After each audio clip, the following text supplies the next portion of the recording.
राधे राधे, जय कृष्णा दोस्तों। स्वागत है आपका इस चैनल युग रचना में। सच्ची श्रद्धा से कमेंट में जय श्री राधे कृष्णा जरूर लिखें। दोस्तों, वर्तमान समय में हम जिस युग में जी रहे हैं उसे कलयुग कहा गया है। चारों युगों में कलयुग को सबसे श्रापित युग कहा गया है।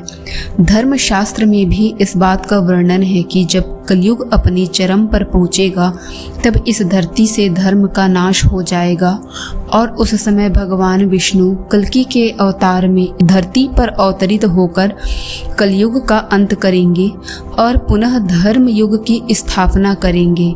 पर क्या दोस्तों, आप सभी को पता है कि भगवान श्री कृष्ण ने महाभारत काल में क्या कहा था कलयुग के बारे में?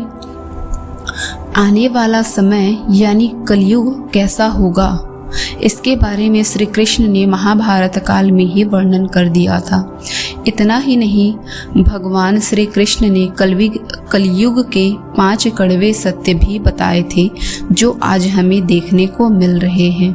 वह कौन कौन से 5 कड़वे सत्य हैं वह जानते हैं आज के इस वीडियो में। दोस्तों, यदि आप भी जानना चाहते हैं तो इस वीडियो के अंत तक बने रहिएगा और अगर अब तक इस चैनल को सब्सक्राइब नहीं किया तो चैनल को सब्सक्राइब करके बेल आइकन को प्रेस कर दीजिएगा। तो चलिए बिना टाइम वेस्ट किए शुरू करते हैं आज के इस वीडियो को। जुए में छल से सब कुछ हारने के बाद जब पांडव वन में जा रहे थे तभी सहदेव ने श्री कृष्ण से पूछा कि हमने तो कोई ऐसा पाप नहीं किया है, फिर भी हमें इतना बड़ा दंड क्यों? तब श्री कृष्ण ने कहा, प्रिय सहदेव, द्वापर युग अपने अंतिम चरण पर है। ये सब जो हो रहा है वह आने वाले युग कलयुग का प्रभाव है। इस पर युधिष्ठिर ने आश्चर्य से भगवान श्री कृष्ण से पूछा कि हे वासुदेव, कलयुग तो अभी आया ही नहीं है और उसका इतना भयंकर परिणाम क्यों? जब कलयुग आरंभ हो जाएगा तो फिर क्या होगा? तब भगवान श्री कृष्ण ने कहा, आप सभी भाई वन में जाइए और वहाँ जो कुछ भी आपको दिखे मुझे आकर विस्तार से बताइए। उसी आधार पर मैं आपको कलयुग की गति के बारे में बता पाऊंगा। भगवान श्री कृष्ण के ऐसा कहने पर 5 भाई वन में अलग अलग दिशा में चले गए।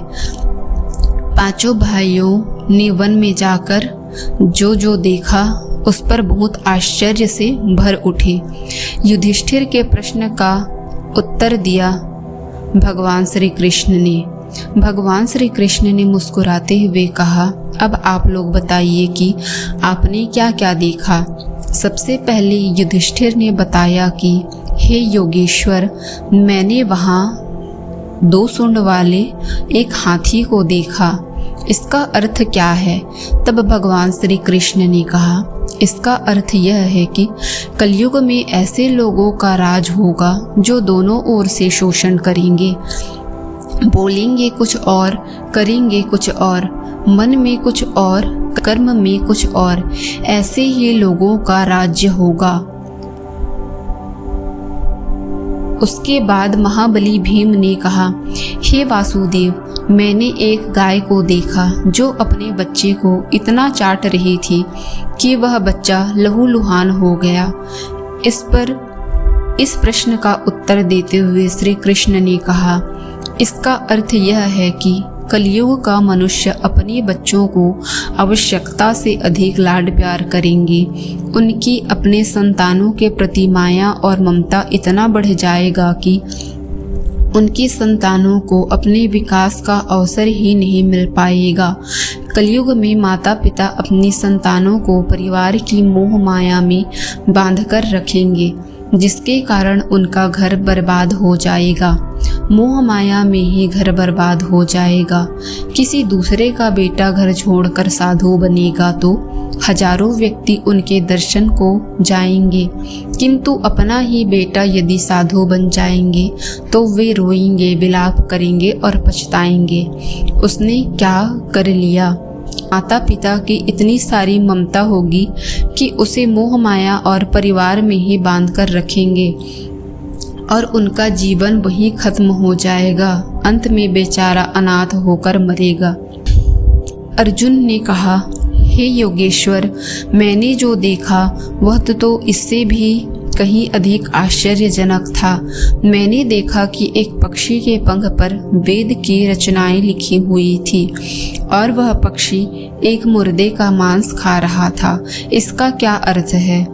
इस पर भगवान श्री कृष्ण ने मुस्कुराते हुए कहा कि कलयुग में ऐसे लोग होंगे जो बड़े ज्ञानी और ध्यानी कहलाएंगे।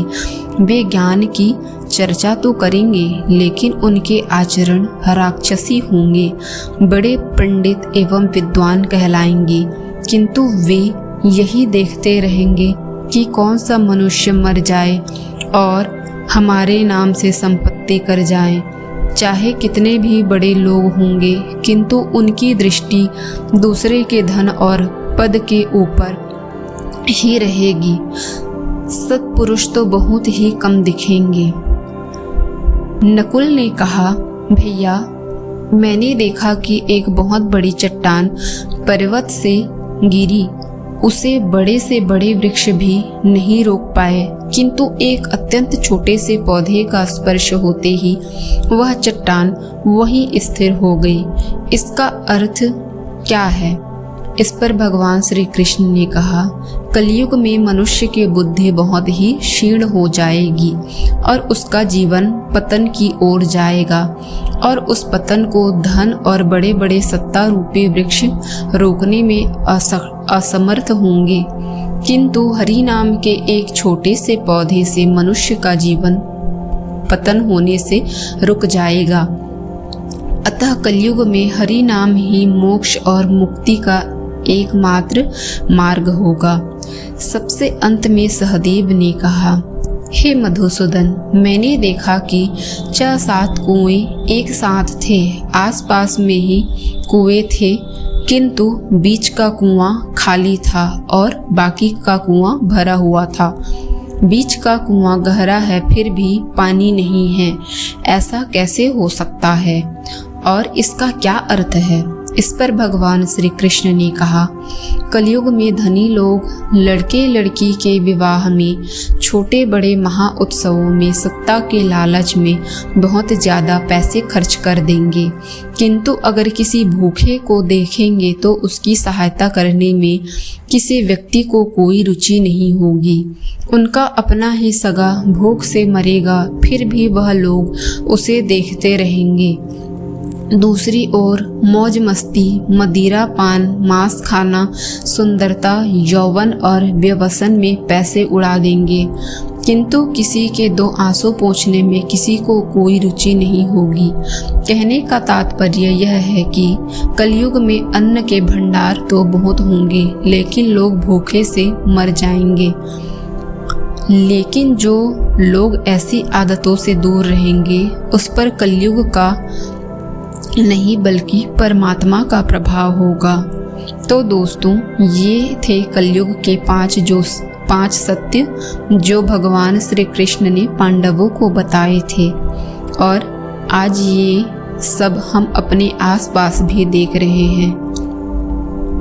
दोस्तों, ये सभी बातों को अपने जीवन से जोड़कर देखेंगे तो आप पाएंगे कि कलयुग के प्रभाव से सभी अवगुण हमारे अंदर है। लेकिन इस कहानी के माध्यम से बहुत कुछ सीख ले सकते हैं और अपनी जीवन में आवश्यक बदलाव ला सकते हैं ताकि हमारे जीवन में कलयुग का नहीं बल्कि परमात्मा का प्रभाव हो। ऐसे में आप भी अपने जीवन से दुख दर्द को दूर करना चाहते हैं तो आज ही हरि नाम का जाप शुरू कर दें और अपने जीवन को अच्छा बनाएं। दोस्तों, अगर यह वीडियो आपको पसंद आए तो वीडियो को लाइक कीजिए, चैनल को सब्सक्राइब कीजिए